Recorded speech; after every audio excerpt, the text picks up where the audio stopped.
Hello, everyone. Welcome to the Power Man podcast. My name is Rory Paquette. You all know that.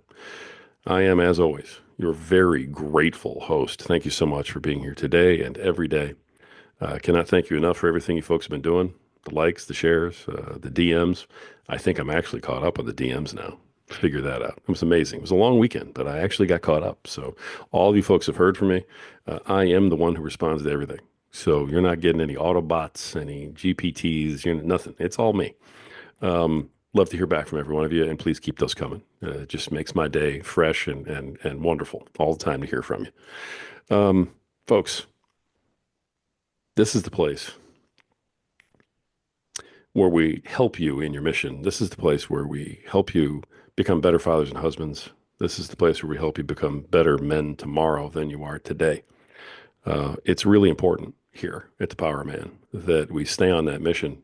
And I want you to know that we are doubling down on that. We are bringing in the best guests that we can find, like this incredible gentleman we have here today with this awesome program he's going to talk about. We are stepping up everything that we're doing in terms of our communication, our outreach, and you folks are already helping. All I want to ask you is that if you get something out of this program, share it with somebody. Just share it with somebody. Say, hey, brother, check out this podcast. That's all. You don't even need to share it on social media where everybody sees you do it. Just tell them, hey, man, listen to this. Because we want to hit as many people as we can, and we want to help as many souls as we can. And you are a big part in helping us build that. Looking forward to working with you. Now, before we do anything else, you all know we have to pay a couple of bills, right? So here we go. Got to take a sip of my preferred beverage. Delicious. Absolutely fantastic. You all know what we're drinking. That's right. It's Freedom Hill Coffee at Freedom Hill Coffee on Instagram. Deep, dark, rich, bold, and beautiful. Just like my wife. They brew a mean bean. It's a fantastic cup of joe. They do all the right things for all the right reasons, and they support veterans. And you guys all know how important it is to us here at the Power Man that we support veterans. Folks, that's why we support them. Go check out Freedom Hill Coffee at Freedom Hill Coffee on Instagram. You're going to love it. Pick up some coffee. Tell them Power of Man sent you. Okay? All right. Let me get one more sip of this so I can keep up with this gentleman across the table from me. Oh Oh, yeah. my goodness. Good, good, good stuff. Here we go. Please welcome to the show the founder of the Kingdom Family Leader Mastermind Framework, Brian Seim. Brian, how you doing? I am doing great, Rory. Great introduction. I love it. Thanks. I appreciate that. Very, very much. Thanks for sitting through it. I was a little long-winded today. I had a couple extra things to say, but that's my only shot to get that out there because this episode is about you, brother, and everything that you are working on. I love your mission that you've been telling me about. I love, what you are trying to do here, and you've got an incredible story leading up to all this. So let me just stop talking. I want to go ahead and introduce you to our audience. Tell everybody who is Brian Syme. What are you about and what brings you here today, brother? Well, I'm a Christian. I'm a husband. I'm a father. I'm a leader in business and vocation in the community. And I love kind of part of your introduction was share it, but we really need to share it individually. You're like, oh, you don't worry about sharing on social media. Share it to somebody directly. My whole mission and half my life was about connection. And when we share that thing directly with another person, another man, it's like, hey, Rory, I sent this to you. This is meant for you. Rory's going to pick that up and look at it. Where social media is just a big show. It's just a thing. And that's it's a one way to hide. And I founded the Kingdom Family Leader movement just because I spent 35 years looking like the show, front and center. I am strong. I am a leader. I'm at the peak of my game. Everything's wonderful. And I felt empty. I felt alone. I felt afraid. If anybody found out what was going on inside of me, everything would crumble around me, which probably wouldn't matter because it was all fake. It was all imaginary. Ouch. I think you're speaking to thousands of men right now who can identify with that a little bit. When you say that you were empty, I know that you're deep in your faith now. Were you not before? And was there an event that brought you to that?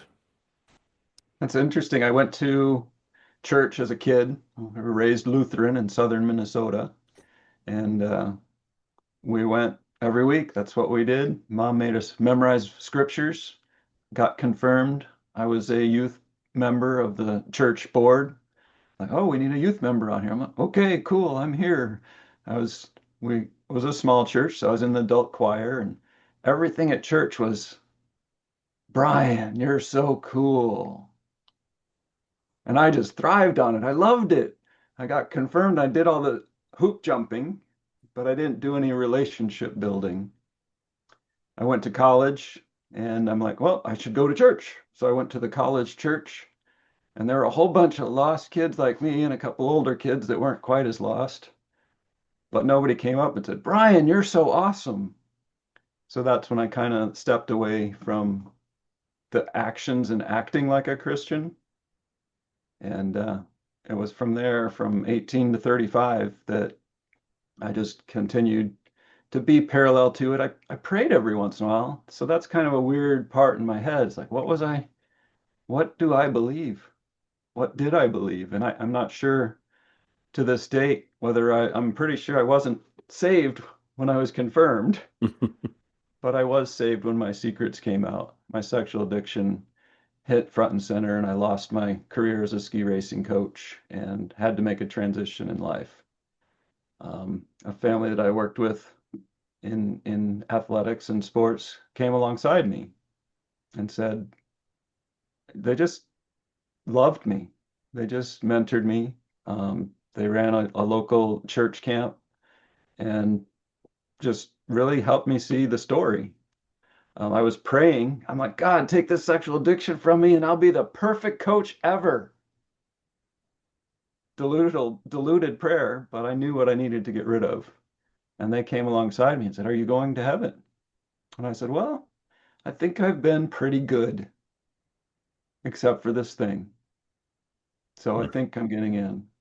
And week after week, they met with me and helped me just see the mistakes, see the flaws in my thinking, my upbringing. And then at 35, I was saved. Wow. Sounds like there was a qualifying event that kind of woke you up a little bit. Yeah, I got caught. I was harming other people, Oh, and okay. I had ended up spending a few years in prison because of it. And that was everything. I lost everything. There was nothing really there because, like I said, it was a mask. I was like front and center. I was amazing. I was the coach. I was recruited highly in different areas of the country. Moved from Minnesota to Colorado, and I would pray, God, don't let me hurt anybody again. Just make me the perfect coach and let me keep going forward, and everything will be just right. And God hit me with a 2x4 and said, here, take some time in the big house. Take a little sabbatical. Spend some time and read the whole Bible. I had time to read it a couple of times. And then I came out and I got successful again. Um, went to Celebrate Recovery. That's where I realized, that's where I saw church happen for the first time. Um, Before the call, we were talking about Bible studies being a little, some can be really good and really get in, and the people open up and get to know each other. Yeah. Some churches do that as well. A lot of churches, people put on their mask, yell at the wife and kids in the car, hop out and come inside. I've never experienced that at Celebrate Recovery. I've never experienced that in our mastermind groups. And I did it for 35 years. Look at me. Look at what I've created. Look at who I've become. And then wondering, why don't I feel like I've become anything? Why don't I feel cool? Why don't I feel that? And I didn't have any connection. And Celebrate Recovery and therapy showed me connection. From there, I moved into participating in my first mastermind groups. Um, 23 2014, 2015. And I was like, oh, wow, people who get real, people who come together regularly just to be friends, to be connected, to be themselves completely, to be vulnerable to, hey, Brian, that idea you have, I don't think it's very good. And here's why. And to be able to hear that and say that in a safe and loving context and environment. And I'm like, I need more of this and I need to do it. And so I've been doing software engineering and masterminds since 2015. And 6 months ago, I'm like, let's do all masterminds. Let's do all coaching. Let's help people, not help people that recognize, hey, I'm doing everything right. Why don't I feel it? This is a place where they can come and say, why don't I feel it? And we can process it together through one-on-one coaching or through masterminds. Um, Mastermind's an interesting term these days. Sometimes it's a master class, sometimes it's a course, sometimes it's a program with 1,000 people in it. For Kingdom Family Leader, a mastermind is 8 men coming together weekly to support, encourage, and challenge one another, to celebrate together, to be real together, to know each other, and live together. Though we may be remote across the country, we come together once to twice a year, face to face. And you wouldn't believe, Rory, what the most interesting comment is when we come together face to face the first time. What's that? You're not 5'10", because I'm 5'10". Everybody on Zoom is the same height. And when you come and show up in person, and this guy's 5 foot, and this guy's 6'5", and you're like, oh, look, we know each other so well. But we come together in person, and it's like, oh, you're tall. Oh, you're short. And a little bit of, oh, you're light. Oh, you're heavy in love, so that we can process that and know the whole person. Yeah. Yeah. Interesting. That's what a mastermind is to you. Now that this group that you've put together, it sounds as though it was inspired by the recovery that you went through, and then you're taking it to a different level. Does that sound accurate? Yeah, the first mastermind I was in was with Aaron Walker, and it's called Iron Sharpens Iron Mastermind. Ah, okay. And I joined that because I had just left um, corporate jobs in software engineering. And I was like, I'm doing my own shop. I ran my own software engineering shop, had a team of, I think we had 7 at the max. And I'm like, I need something more, something bigger. I had actually launched my masterminds before that. But I'm like, I need something bigger. I need, Jim Rohn says we're the average of the 5 people we spend the most time with. I'm like, I need a higher average people to spend some time with. And that's what I found at this mastermind group. And just being there with those guys modeled for me something. And Aaron told me once, he's like, recovery spends most of their time looking backwards, and mastermind spends more of their time looking forwards. And he really coached me through leave your past behind, move forward. That doesn't need to be shared unless it needs to be shared. Hmm. And leading what I'm leading now, like in my software, people don't need that story. They don't need that background. But as a coach, as a mentor of men, um, that fall transformed my life. After that fall, went to therapy and recovery and into mastermind. After that fall, got married, instantly had 3 kids and created 2 more. Well, I didn't create them, but I had a step in the process through the Lord's creation. And we have a family of 5, mixed family from 9 to 25 years old, and a beautiful wife, amazing wife, supportive, encouraging. She knows my whole story, top to bottom. We actually dated when I was deluded and confused, and she was in psychology, And when I found her during recovery, in that season, I'm like, oh, look, she's happily married with a bunch of kids. And I reached out to her. I'm like, in therapy, I realized she was the bomb because she could crap in the woods, you know, outdoorsy, crap in the woods, skiing, adventurous, fun, and exciting. And I'm like, oh, look, I just want to say hi because she inspired me. And then came to find out she was 5 years separated from an abusive marriage, raising her parents and her kids on her own. And I was like, this isn't going to work, is it? Sounds like it did. It did. It did. And How long she's how long right you been over married? working on her coaching practice. We just celebrated 12 years in April. Great. That's Um, awesome. so it's amazing. It's a miracle story.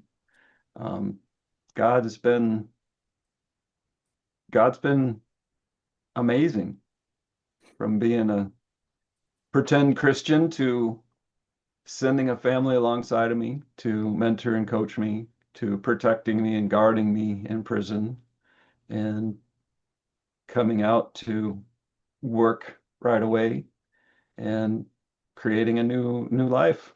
And that's been 15 years now.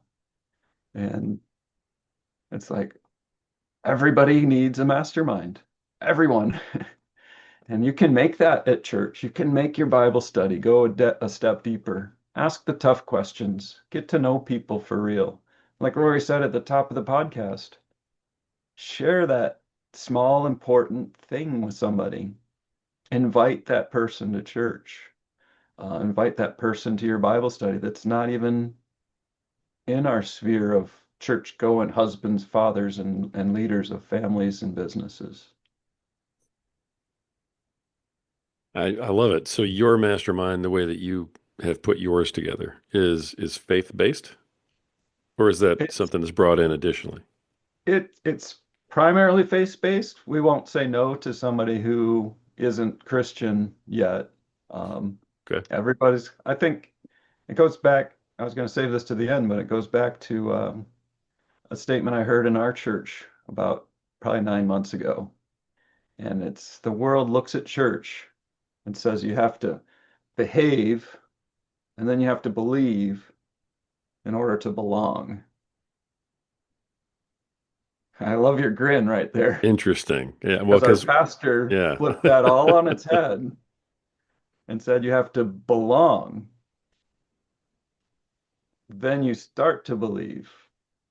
And then I don't even like the word behave there, but our actions change, our behavior changes. Christ came down to this planet telling everybody you belong. And that's where he started. And that's where our local church starts. And ever since he said that, I'm like, you need to write a book about that. You need to go on the road with that. That's phenomenal. And it's not just church. I do that with my kids. Ever since that sermon, it's like, you belong, but we got to get that room cleaned up. Where the old Brian is, we got to get that room cleaned up. got it.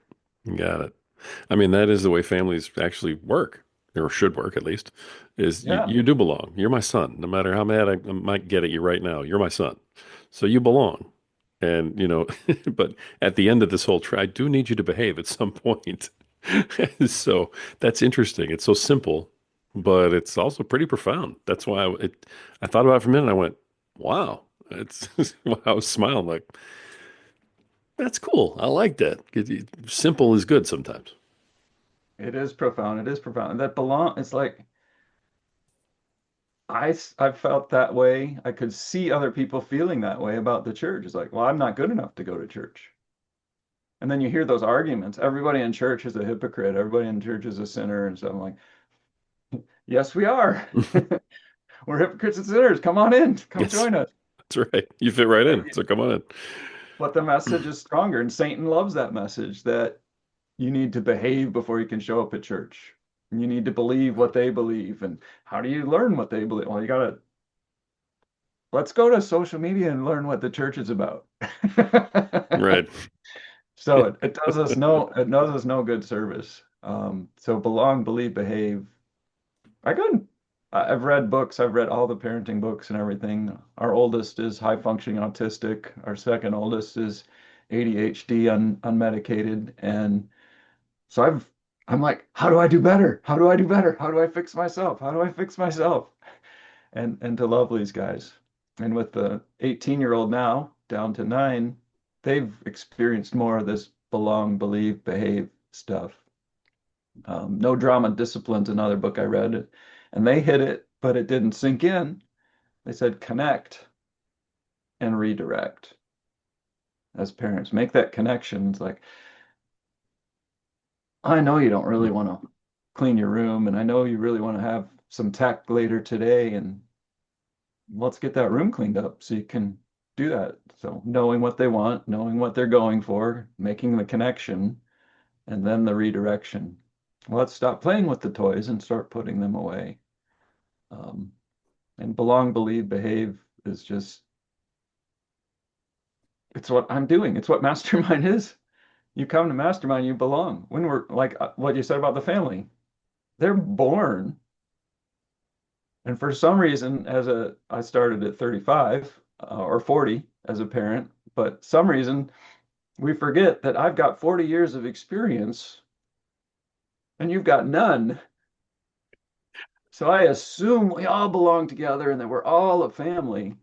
And sometimes those assumptions, it's silly. I can look at it now and go, that's deluded thinking, Brian. We need to show those kids, we need to show them they belong. They need that experience of that we have in that loved and encouraged and brought together context. I love that. I love that. Belong. The In the Kingdom Family Leader Mastermind framework that you have put together in your masterminds. Um, who are you talking to? Who are you helping in those groups? Um, Christian husbands, fathers, and leaders, whether by title or just by behavior at work. And if you're a strong Christian, you're going to be a leader, even if you don't even have a title or anything. And really, kind of that hit point is I'm doing all the Christian stuff right and I don't feel it. Or um, a guy walked up to me at church the other day that I crossed paths with a number of times, and he said, I watched your video. I'm like, really?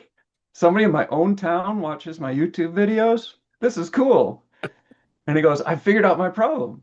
It's isolation is the enemy. I'm like, that's something I said. Good job. And I think it's that surface thing. And this came from Aaron Walker as well. That's kind of one of his phrases. Isolation is the enemy. And that isolation is what I had to put out because I had that secret sin. I had that secret struggle that I had to look perfect. I had to wear that mask on. And it doesn't have to be that big, dirty sexual sin. Whatever sin or struggle or secret that you have that you need to process, um, that is giving you that disconnect between who am I externally and internally? Who am I in my conscious and my unconscious mind? Who am I with my kids, with my family, at church, at work, in the community? And we need to be the same. God created us to be the same person in all those places. How's that coffee, Rory? Is that good? It's delicious. I'm going to be drinking it Yeah. through the entire episode, brother. Yeah, yeah. And being able to be consistent. So that's the guy. Why am I'm successful. We make enough money, we do all this, but I don't feel it inside. So through the Kingdom Family Leader path and through the mastermind or the one-on-one coaching, we really find that wholeness, that completeness that I couldn't have when I was so divided. And as those come together, we find fulfillment. I'm like, I'm whole, I'm complete, I'm the same. I am what God intended me to be. And I'm still on the path of sanctification. So he ain't done with me yet. Right. And that leads to abundance and impact. I love that you also offer like one-on-one coaching when needed. The idea is the mastermind because the strength of that clearly is in the group and Yeah. all the men together, the brotherhood, the anti-isolation, by being together. But there are men, and you know this as well as anybody, who have some pretty dark demons, who have had some things that they're just not ready to talk about necessarily in a group setting. And so you offer a one-on-one chance just to kind of have it be a little more, I get that you don't want to let this out yet, so let's just try this one-on-one. Maybe it's easier to kind of let it out, start dealing with it, and then get more comfortable with it so you can get into the group. Does that sound about right? Right, right. Sometimes we carry so like I wasn't talking to anybody about my issues and I wasn't married and that's something, praise the Lord, is like wait till I had to address this issue before I could get married and have kids Sure. and do things well. And um sometimes a coach is the first person you can share something with before even your wife. Sometimes it's your wife and she's like, you need to go get a coach, or a therapist. Um, and I think therapy is for like that dysfunction to functional, and coaching is from that functional to high performing. So if you need therapy, get therapy. If you need coaching, get coaching. But if you got that secret inside, you may or may not know what it is. But if you're feeling this, reach out to Rory, reach out to me, and let's talk through where you're at. What are you looking for? What are you feeling? And I knew what it was, and you probably know what's hiding inside of you. Um, and it's a lot easier to talk to one person and get it out. And that's what we do in the one-on-one coaching is really, well, let's process that. Let's go, okay. Um, I feel safe. I talked about this with somebody. Yeah. That's from one of the scriptures I don't have memorized right now. It just came to mind. Um, but share with our brothers. It's a CR scripture that they read, and your sins will be healed. So being able to share that one on one, and then get prepared to come to a group where you can share it with more people, and that's just the a good flow. If you have something that's too dark for anything, is start one on one and get it out in the open. Um, some things aren't good for our wife to hear, and we may need to process it with another man first and preparation to reveal that disloyalty to our wives in a safe way. Um, I love the attitude. I love the idea behind it. Um, I think everybody has something. All of us as men have something in there that we really don't want anybody else to see that, we're not proud of, and, sunlight is the best disinfectant in the whole world. You got to get it out. You got to shed the light on it. But I love that you create that safe space. And I love that this safe space is, with what you're doing, it's designed for men because we don't have many safe spaces in this world. It's why I do this podcast. It's why I do what I do. It's why you're doing what you do. And there's never going to be enough of us out there doing that. So I love that you're part of that movement with me, with everybody else who's doing this. There can never be enough. And we're not each other's oh, competition. We're all in this together. And people that are feeling connected to you and your story right now, I hope they reach out to you in a big way, um, because you have something that not every champion for men has, and that is an authentic story. You have credibility because you've been there. You've had something like that in your life that you've had to deal with and overcome and put out in the sunlight. So men can talk to you and they know going in that you've been there. that has to help in terms of you identifying with these guys when you're talking to them one on one. Yeah, I know it's like celebrate recovery. It's like you guys have come here and revealed your problem. It's so much easier to know that in worldly standards, your sin's worse than anything I ever had. I can talk to you easy. In God's standards, even the small sins are the same as the worst sins. It's Of a course. human construct to rank and prioritize that sin and to be able to talk freely and do that confidentially to process something that isn't easy to process. It isn't easy to sort through. Well, like I said, I love what you're doing. When you go back and you look at how you got into all of this, it's one thing to go through what you went through and have the therapy and have the coaching and the iron sharpens iron, things like that, and to say this really helped me. It's another thing to take on the mantle of leadership and say, I'm going to create a program and go do this for other men. You're the founder of the program that you're running, the Kingdom Family Leader Mastermind Framework. This is what you constructed and you built. What led you to sit down and start building a program for others? Because that's a whole extra level of commitment than, hey, I want to help somebody out if I can. Yeah, I think it's just um, during that season of my life when I was in that transition, in the heat of the battle, when I was suicidal and I couldn't do suicide because of some of those beliefs. Remember, I was praying to God before I got into recovery.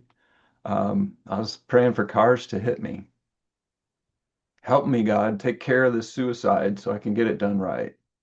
And I remember walking to the bus stop. I wasn't even allowed to drive when I got out of prison. And I was walking to the bus stop and I almost got hit by a car. My hands were on the hood and I stopped and I stood up and, oh, I'm glad I'm alive. And that was like a huge eyeball, brain popping moment. It's like, I'm past something now. I'm I'm different. I am a new man. Part of that season was a lot of restrictions on where I could go, what I could do. And one of the families I lived with and coached with and served a lot were not Christian. A lot of my coaching path, I was working with elite level athletes that are working 6 days a week, 3 to 8 hours a day, leaving school at noon to perform at the top levels of US skiing. And if they had church, I was like, okay, that's important. But I never brought my faith into there. I didn't have faith. I didn't have that relationship. I had the upbringing and the acting. And as I'm going through this process, I'm like, I need to get back to Spencer. I need to get back to Chris. I need to get back to these people that I have influence and had influence with and give them the good news because they don't have it. And Spencer was hiking, doing a 14er out in Colorado with friends and family. And one of the other boys on that trip set loose a stone um, and it knocked Spencer off the cliff and he fell to his death at 20, 21 years old. CU Boulder on the CU Boulder downhill team. And I didn't get to him. And I'm like, he was so good, so worked so hard, so friendly, so kind, so everything you expect a Christian to act like on the behave side of things. And I'm like, I just pray, okay, God, I don't get it. I will later, but my 9-year-old's name is Spencer as a reminder to step out and share the word. Sure, this group is for Christians, but the bigger picture is the connection. As this movement grows, our background movement or our launch movement behind this is you need a mastermind to attract anybody and everybody to get in a group of connected people that could lead them to the Christ, to serve everyone where they're at with masterminds because they help you grow. They help you know yourself and grow yourself in connection and community with others. And um, yeah, every time I see Spencer or think Spencer or tell this story, it's like, that's your name. Your name's Spencer. And he knows he's seen pictures and movies of Spencer, the deceased. And yeah, I'm speechless. I appreciate you sharing that. That explains a lot, about your devotion, the extra level of what you're doing, and your drive to build it. So, power to you, man. It's a it's a great thing you're building, and it's based on a great cause. So, yeah, I'm a fan of what you're putting together here. Thank you. Thank Let's you. let's shed a little light on us for a minute, and let's lighten it up for a second for my listeners. Right now, they're like, "Geez, Rory, you make me cry every time on your podcast." So, um, I think that's the first time I didn't drop water on that one. you held it back pretty good. Got to give you credit. Um, so I'm sitting here, and I'm a father. I'm a husband. I'm just beat down by life. I feel very empty. I believe in God, but man, I really don't feel connected to God or to anybody else. I don't have friends that are guys. I'm just going through my day, and basically waiting to die, like a lot of guys are out there. And I hear this episode, and I'm like, this guy Brian, he's got a. It's pretty cool. This mastermind thing sounds kind of good. What do I expect? What am I going to walk into? What is expected of me? How does it work? Give me an example. Paint me a picture of what that might look like if I'm that guy and I'm thinking about looking you up on the internet right now. Well, we start with a conversation and just talk about where are you? And what are you looking for? And kind of sort out kind of that vision strategy of where you're at and what you're looking for. A lot of times it's like you just said it. I'm looking to die. I'm looking to the end. I'm looking, how long can I endure this, raise these kids right, and be present for my wife right, or at least provide, or kind of that bottom level. And it's getting past that mindset to open up possibility, to find out what is the isolation, is the enemy, what is the cause of the isolation, what is that drive of success that never gives us fulfillment, and what's in between those two that's missing in our. And if the mastermind's right for you, we'll talk about that. If a one-on-one coaching's right for you, we'll talk about that. If Rory's program's right for you, we'll talk about that. Um, we'll help and send you in the right way. Um, and then in the mastermind, we meet on a weekly basis for an hour, and we really spend time celebrating each other. And it's kind of, there's a little bit of accountability. So what are you going to do? And then reporting, I did it or I didn't do it. And then we've got a deep seat time. Everybody's scheduled for a deep seat. When a group launches, we do 2 deep seats a week, so that 2 men will have 20 minutes of here's my challenge or here's where I'm at in life. And we present that a week before so that the whole group can think about and text or make a call to process and think about and pray about the topic. And then during our meeting, during that deep seat time, we kind of popcorn around and try to give our best insights, ask the questions we didn't ask during the week because we learned from what somebody else said, and together we inspire and answer. And where two or more are gathered in his name, he's there amongst us. So through that process, we really get that. As a group gets to know each other, we'll do one deep seat a week, and then you get one of those times every 2 months to get longer time. We do a more shorter and more frequent to get everybody familiar with each other.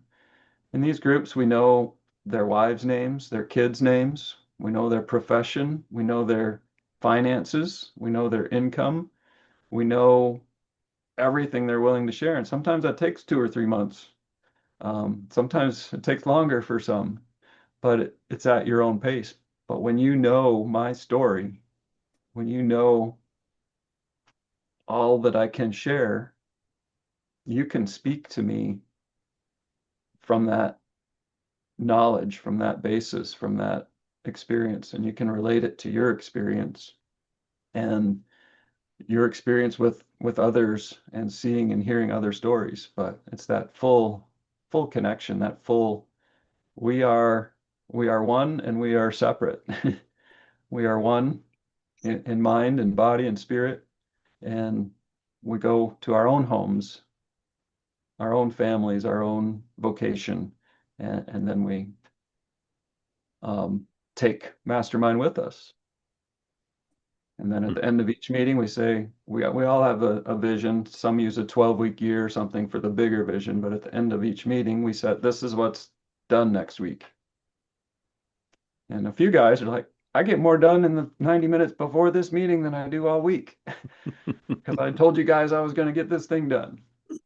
Um, Accountability is just a small part of it, but sometimes it's the most important part for some. Accountability is huge. I mean, when people respond to it. So, yeah, when you become part of that group, then there's a pressure to not let the other guys down. To show that you are actually carrying your own weight. I like that. That's very cool. Yeah, and we create that ourselves. One of the authors I've read said, no one can hold you accountable. What holds me accountable in the group or with you is that connection, that relationship.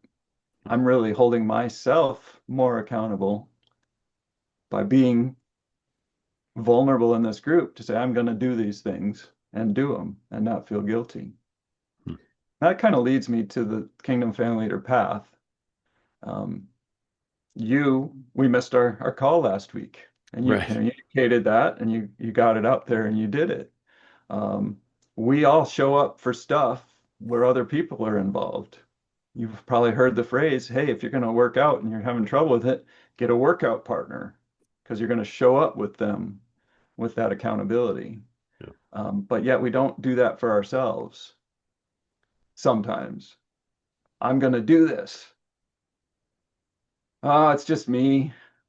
It's okay. I don't need to call Rory and say I'm not going to show up. I don't need to follow up. I can just let it slide. Nobody will know. And that's lying to ourselves. And we're so good at it. We're so adept at it. We let it happen all the time. The first pillar of our process is bless yourself, which initially is a struggle for me to swallow. It's like, well, Bible says, bless others more than yourself and serve others and love others and give everything away. Love your neighbor not as yourself. No, that's not it, is it? Love your neighbor as yourself. And so we forget sometimes as leaders that as we're providing, as we're serving, as we're running things, that we need to be up here so that we can bring people up here. If we bless ourselves down here, we cannot bless people beyond where we're at, beyond what we're willing to receive from God. And by taking care of ourselves, taking care of our mind, our body, our soul, and our spirit. And sometimes that's a paradigm shift for folks. It's like, yeah, we have to bless ourselves, especially that single mom. My wife, when we got married, she was blessing her parents as high as she could. She was blessing her kids as high as she could. And she was threaded. She was threadbare, and that's normal parenting can do that. But we don't want to be normal parents. We want to be Christian parents. We want to be kingdom parents, kingdom leaders at home and in the world. I love that because that's one of the hardest parts, I'm sure, of these three. And I definitely want to hear about the other two. But on this first one, as soon as you said it to me, the first thing my mind went to was that's going to be hard because as men, we are, you lead, you do without. If there's four people at the table and there's three pieces of chicken, you're the one that goes hungry because it was your job to provide the chicken. It's just that's what leading is about. It's about sacrifice. And so we get so in tuned with sacrificing of ourselves that we absolutely forget that sometimes you have to bless yourself for that sacrifice, if nothing else, and say, hey, you have value, you have worth. That's why I end all my programs that way. But do you find that's one of the hardest things for men to get over right there at the beginning? I think it is. I think it is. It's like, I think it's a good head bashing comment to get through. Is like, this is different. This is something I need. Yeah. This is, but it takes a minute to get by it. But love your neighbor as yourself. It's like, okay, as yourself. It's not love your neighbor less than more than yourself. If I don't have $100, I can't give you $100. And if I do have $100, I can't. Sure, the old maid gave her 2 pence and all of it that she had, but it'd be a big thing for an American to give that full $100. But if I have $1,000, I can give $100 easy. Right. And we need to bless ourselves to that, to the level that we want to bless others around us. But it's a there's so many scriptures that are partially given or otherwise given. Um, we need to internalize that blessing ourselves enables us to bless more. Our old pastor in Colorado said, if you hold your fist like this and you hold your money like this, none of it's going to get out, but no more is going to come in. If you hold your hand like this, Yeah. some of that's going to stay there, but there's room for it to pour in. And it's not just money, it's time, talent, treasure, our abilities, our skills. Um, if I don't bless myself with more knowledge, how am I going to teach my kids new stuff? They teach me stuff all the time. I'm like, where do they get this stuff? They got it from heaven. The Nice. second pillar in our program is expand your territory. Comes from the prayer of Jabez, where Jabez prays to expand my territory. And then it goes back to bless yourself. Now you're being selfish. You want to expand your territory and everything. Um, and expanded is kind of two contexts. One is really know what it is. What is your territory? And we look at it with a Venn diagram of 3 circles. We look at here's everything I know about.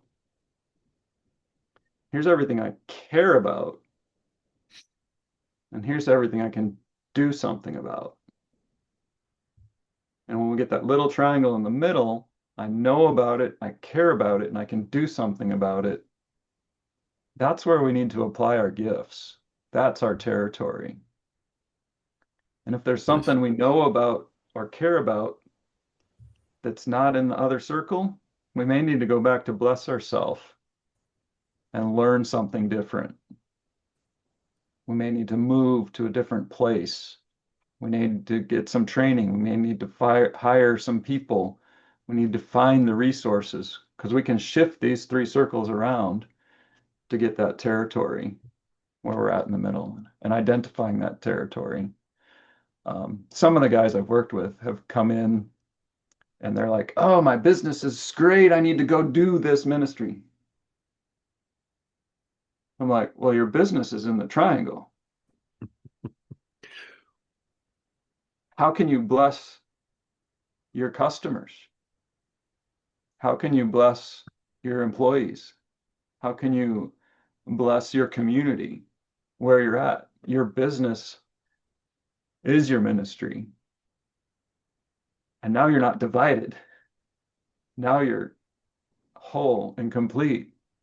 What's missing in your business? What's lacking in your business? Where are you making decisions that aren't kingdom aligned with that? And that we're rolling right into the next category. The next pillar is serve his kingdom. And we're in a lot of kingdoms. We're in my home and family kingdom. We're in our church and community kingdom. We're in our vocation kingdom. And those are all God's kingdoms, but we're stewards in all those areas. And those business owners come in and go, "Oh, I don't have to go do something else.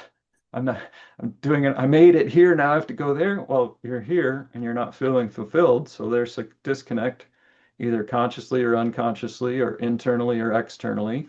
And you're feeling that. So let's patch it up here. We've got 7 other men you can hang out with here to talk about that. Hey, is this fair wages? Is this fair benefits? Is this how can I share the company with my employees and grow everything? How can I bless others? How can I serve his kingdom?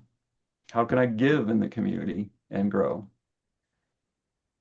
And getting all 3 of those pillars, and we bounce back and forth. We go through all the pillars, and we're like, you straighten one up, and now you got a tilted building, right? So you have to work on another pillar, and you get all 3 pillars there, and eventually it keeps getting higher and it keeps getting stronger and more stable. And the result is more abundance and impact. And in between there is the key one for me, is that fulfillment feeling, that completeness feeling, that I'm in alignment. Where before I was like, I'm so cool, and I'm going to go do these negative behaviors nobody knows about. I'm going to hide this. But finding that full kingdom fulfillment, that kingdom alignment, unconscious, conscious, God alignment, me alignment, family alignment, and it's amazing. It just grows. I love it. I mean, I love the 3 pillars. It makes total sense. As I'm sitting here following along with him, like, yeah, yeah, okay, yep. It all falls into place. Everything you're doing hits you in your common sense, and you go, yeah, okay, that makes total sense. That fits, and um, and it's backed by by your faith, in a lot of ways. And I think that that's a very strong tool if you have it to bring into that sort of um, not necessarily recovery, but growth that you're trying to help men with. I love that you're in the men's space and that you're doing this. We talked earlier about time on the podcast. I knew we wouldn't hit I was the just time. looking at There's, that. I'm like, I whoa. knew it. I was like, this guy has too much to say. There's no way I'm going to hit that time. We didn't. So there you go. As I kind of pull this together and bring this down and wrap this up, you've shared a ton today, Brian. I can't thank you enough. Love your program. Love what it's doing. Let me kind of give you the floor though for the last couple of minutes here that we have together. Is there anything I didn't ask you about all the stuff you're doing? Where you've been, where you're going. Is there anything that maybe we did talk about and you want to make sure you drive home, a little harder? Or is there something that's just a good nugget or a leave behind for, our audience?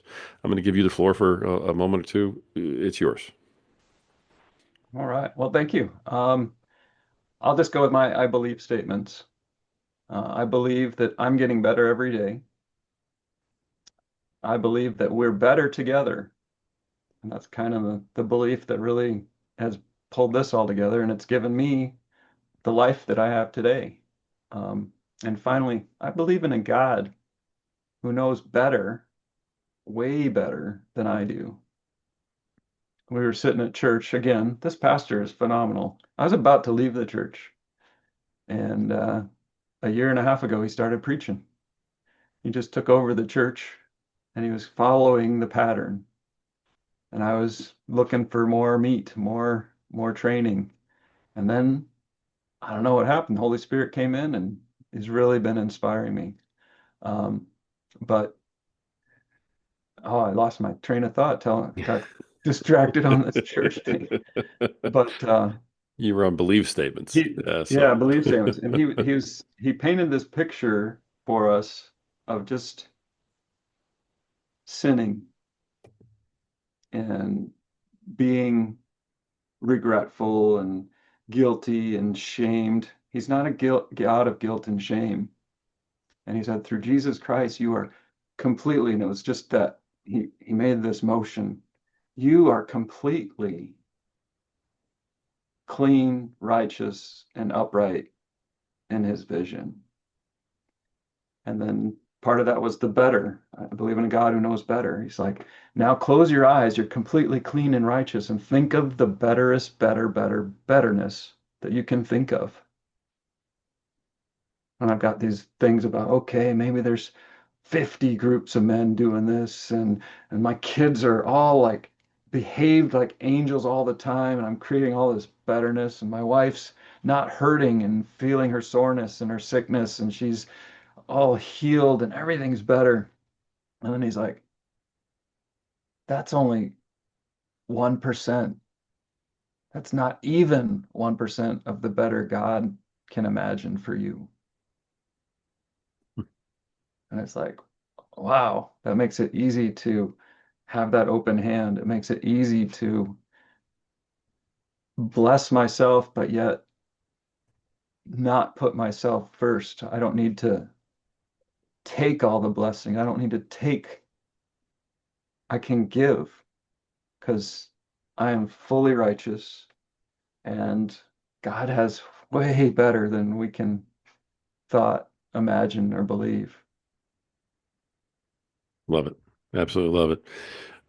Now there's going to be a couple links in the show notes for your website and for your um, evaluation assessment, so to speak. Tell everybody quickly about the assessment, the link Yeah. for that, what it's about. We've got a Kingdom Family Leader assessment. It's just a set of, I don't know, 25 questions to help you get a score for where you're at and bless yourself, expand your territory, and serve His kingdom. And it'll give you a little place to start and a place to go, and then it'll get you on our newsletter email. And that's at KFL for Kingdom Family Leader, kfl.vision/assessment, kfl.vision/assessment. And since we were talking, I think we got to send them another place too. We have it's called a roundtable, and it's basically an open mastermind-ish meeting. It's a free thing every Tuesday at 11:30 Central Time. We just have two or three guys, 5 or 10 guys come together and try not to do coffee talk, but chat and share and dig in. A lot of the new guys that come in and are at their wits' end, and the guys that aren't there on their first time love and support that guy that comes in just to give a taste of brotherhood, a taste of coming together, a place to get something you might need right now. And that's at thekingdomfamilyleader.com/roundtable is our Okay. calendar for that. So you can come and just experience God through other men, experience support and love in a kingdom environment.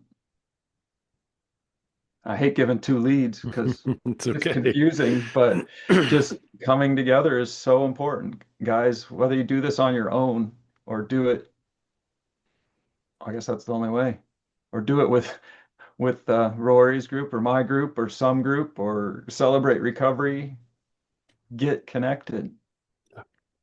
We're designed for connection. Nice. I'll make sure that's in the show notes too. I appreciate you giving that to us. And I'll make sure our audience can see that in case it's something I want to check out. So I love what you brought to us today. I love your story. Brian Seim, founder of Kingdom Family Leader Mastermind Framework.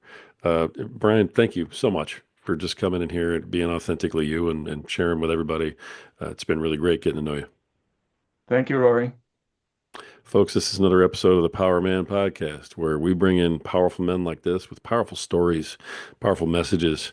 And, at the end of the day, we are all working to help you in your mission to protect, provide for, and lead your family better tomorrow than you are today, to be a better father, husband, man tomorrow than you are today. The reason you want to do this, the reason that you want to bless yourself, the reason you want to take Brian's advice is because you're worth it and you do have value. And at some point, you just have to believe it. Until next time.